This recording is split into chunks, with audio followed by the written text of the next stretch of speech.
अस्सलाम वालेकुम व्यूअर्स, उस्मान रफ़ीक Pandora box के साथ आपकी खिदमत में हाज़िर। जैसे मैंने आपको पहले कहा था कि मैं एक छोटी वीडियो हज़रत उमर बिन ख़त्ताब रज़ी अल्लाह तआला अन्हु के ऊपर एक बनाऊंगा। आपको वो सारे फैक्ट्स क्लियर करूंगा जो कि सुन्नी और शिया के दरमियान, मुसलमानों के भाइयों के दरमियान इख्तलाफात का वजह बनते हैं। तो नाज़रीन, आप मेरी वीडियो को आखिर तक ज़रूर देखिएगा, लाइक कीजिएगा और उसके अंदर से आपको मुसलमानों की इन दो ग्रोहों को आपस में मिलाने में आसानी रहेगी। इस वीडियो का मकसद हारमनी है, भाईचारा है और एक मुसलमान एज एक वन यूनिट के तौर पे बन जाएं और एक हो सकें। तो उसके लिए ये मैंने कुछ थोड़ी सी एफर्ट्स की थी। स्टार्ट करते हैं हज़रत उमर फ़ारूक रज़ी अल्लाह तआला अन्हु का कबूल इस्लाम से।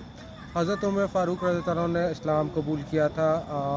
इस्लाम के सबसे बड़े मुखालफों में से थे शुरू में। इस्लाम कबूल करने से पहले फिर एक दिन ऐसा हुआ कि वो अपने बहन और बहनोई ने उन्होंने सबसे पहले उनके घर में फैमिली में इस्लाम कबूल किया और उसके बाद जब उन्होंने उनको मारा पीटा और उसके बाद उनको ज़दकोब करते थे कि वो इस कलाम से पढ़ना छोड़ दें। लेकिन एक दिन हुआ ये कि नौज़ बिल्ला माज़ल्ला आप सल्लल्लाहु अलैहि वसल्लम को कत्ल करने के इरादे से निकले। जब कत्ल करने के इरादे से निकले तो रास्ते में पता चला कि उनके बहन और बहनोई इस्लाम ला चुके हैं और कुरान पढ़ रहे थे। जब आप उनके घर में दाखिल हुए तो कुरान की आवाज़ और आयत सुनी तो उसके बाद उनका दिल नरम हुआ और उसके बाद उन्होंने कहा लाओ क्या पढ़ा रहे हो। उससे पहले उनको थोड़ा सा ज़दकोब भी किया, लेकिन उसके फ़ौरन बाद आपने उस कुरान पढ़ा सुना तो उसके बाद आप सल्लल्लाहु अलैहि वसल्लम की खिदमत में हाज़िर हुए और आप सल्लल्लाहु अलैहि वसल्लम ने हज़रत उमर फ़ारूक के बारे में दुआ भी फरमाई थी। अच्छा, एक चीज़ मैं अपने व्यूअर्स को बताता चलूँ कि दो उमर बिन हशाम और उमर बिन ख़त्ताब के लिए आप अल्लाह ताला से आप सल्लल्लाहु अलैहि वसल्लम दुआ फरमाई थी कि इन दोनों में से एक को मुसलमान कर दे। और अब्दुल्ला इब्न मसूद का मैं बताता चलूँ एक वाक़या कि अबू जहल या उमर बिन हशाम ने उनको बहुत मार रहा था, ज़दकोब कर रहा था और हज़रत उमर फ़ारूक का वहाँ से गुज़र हुआ। तो हज़रत उमर फ़ारूक ने अबू जहल को साइड पे किया और अब्दुल्ला बिन मसूद को उसकी मार से बचाया। तो उसके मुंह से उनके मुंह से यही निकला कि वल्लाह तुम इन दोनों में से एक को मुसलमान करते। और अब्दुल्ला इब्न मसूद का मैं बताता चलूँ एक वाक़या कि अबू जहल या उमर बिन हशाम ने उनको बहुत मार रहा था, ज़दकोब कर रहा था और हज़रत उमर फ़ारूक का वहाँ से गुज़र हुआ। तो हज़रत उमर फ़ारूक ने अबू जहल को साइड पे किया और अब्दुल्ला बिन मसूद को उसकी मार से बचाया। तो उसके मुंह से उनके मुंह से यही निकला कि वल्लाह तुम इन दोनों में से बेहतर हो। उन दोनों से मुराद अबू जहल या उमर बिन हशाम और उमर बिन ख़त्ताब को कहा कि तुम अबू जहल से बेहतर हो। दूसरा वाक़या, अबू जहल जब जंग बदर में मारा गया तो मौज़ और मास ने उसको ज़ख्मी किया। तो अब्दुल्ला बिन मसूद जब उसकी गर्दन काटने के लिए उसकी कमर पे सवार हुए तो उसने कहा कि अब्दुल्ला मेरी गर्दन जो है ना नीचे से काटना ताकि पूरी गर्दन काटी जा सके और पता चले सरदार की गर्दन है। तो यहाँ तक कि मौत के टाइम के ऊपर भी अबू जहल में यहाँ तक गरूरियत थी। अबू जहल के बारे में बताता चलूँ कि कुरैश का सबसे अक्लमंद बंदा था, दाना बंदा था, लेकिन अनफॉर्चुनेटली उसने इस्लाम कबूल नहीं किया और जाहिल के नाम से मशहूर हो गया।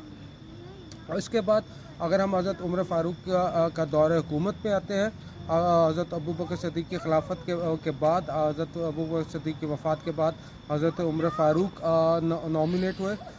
हज़रत अबू बकर सिद्दीक़ ने भी तमाम लोगों से मशवरा किया और हज़रत उमर से मशवरा नहीं किया और तमाम लोगों से मशवरा ये किया कि अगर मैं उमर को बना दूं, उमर बिन ख़त्ताब को मुसलमानों का खलीफा नामज़द कर दूं तो क्या ख्याल है। तो सब ने ان کے حق میں ووٹ دیا، ان کے حق میں فیصلہ دیا، لیکن حضرت عمر سے نہیں کیا۔ اور جب انہوں نے نامنیٹ کیا کہ میں اپنے امر خلافت میں ابو بکر تمہیں نامنیٹ کرتا ہوں ایز اے خلیفہ دوم، تو حضرت عمر نے کہا کہ اس کو انکار کیا، لیکن حضرت ابو بکر صدیق کے کہنے کے اوپر کہ مسلمانوں کے کا یہ کنسنسس ہے اور اس کو پلیز تم ایکسیپٹ کرو، تو انہوں نے ایکسیپٹ کیا۔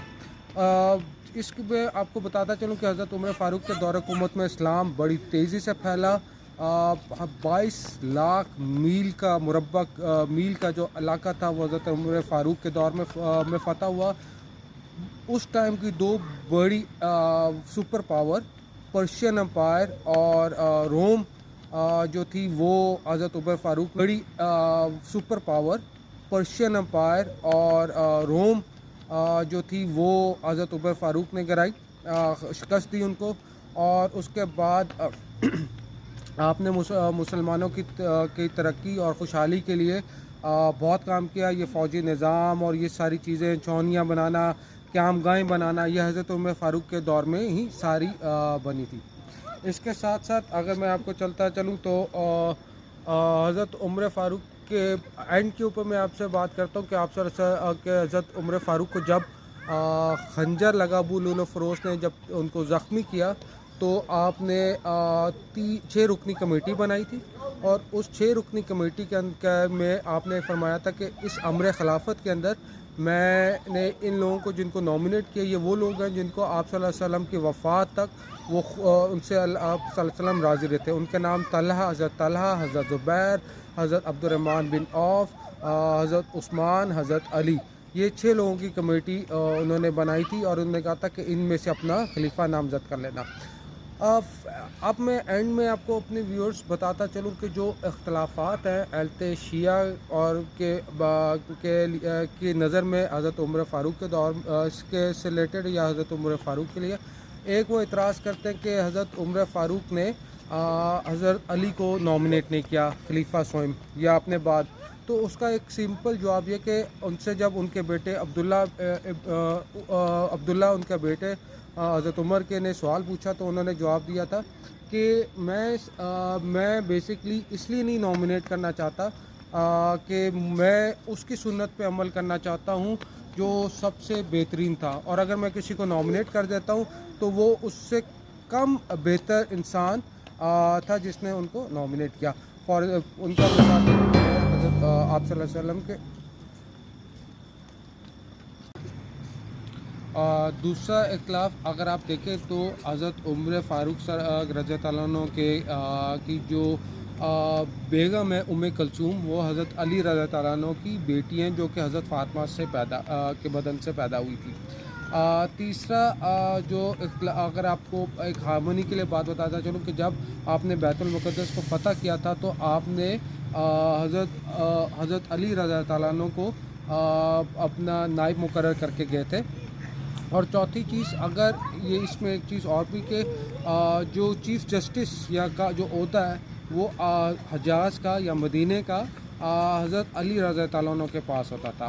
تو یہ وہ ساری چیزیں۔ اچھا، اس کے بعد آخر میں اس ویڈیو کے اینڈ میں آپ کو ایک اور چیز بتاتا چلوں کہ عبداللہ ابن عباس رضی اللہ عنہ سے ایک روایت ہے کہ حضرت عمر فاروق رضی اللہ عنہ کی باڈی پڑی تھی، لوگ آ رہے تھے اور سلام پیش کر رہے تھے، تو اس موقع پہ، اور یہ چیز آپ کو شیعہ کی کتاب ناج البلاغہ سے بھی مل سکتی ہے، اس میں بھی ہے کہ جس میں حضرت علی نے کہتے ہیں کہ ایک بندہ میری پیچھے آیا اور اس نے میری کمر پہ کونی رکھی اور فرمایا اے عمر بن خطاب، اللہ تجھ پہ رحم کرے، میں اللہ کے ہاں حضور حاضر ہونا چاہتا تھا، اور میں حاضر ہونا چاہتا تھا تیرے حساب کے اعمال حساب کے ساتھ، کہ اللہ کے حضور جب میں حاضر ہوں تو میں تیرے اعمال حساب کے ساتھ ہی حاضر ہوں۔ یہاں تک حضرت علی حضرت عمر فاروق رضی اللہ عنہ کو سپورٹ کرتے تھے، عزت دیتے تھے، پیار کرتے تھے۔ ہمیں چاہیے کہ ہم آپس کے یہ اختلافات کو ختم کریں، اور ان پوائنٹس کو جو میں نے آج ویڈیو میں آپ کے ساتھ اپنے ویورز کے ساتھ شیئر کیا، اپنے یوٹیوب فیملی کے ساتھ، اس کو ضرور دیکھیے گا۔ یہ پوائنٹس وہ ہیں جو کہ مسلمانوں کی ہارمونی کے لیے بہت ضروری ہے۔ میں اپنے ویورز سے اجازت چاہوں گا، لیکن جانے سے پہلے میری اس ویڈیو کو لائک، سبسکرائب اور شیئر کرنا نہ بھولیے گا۔ شکریہ۔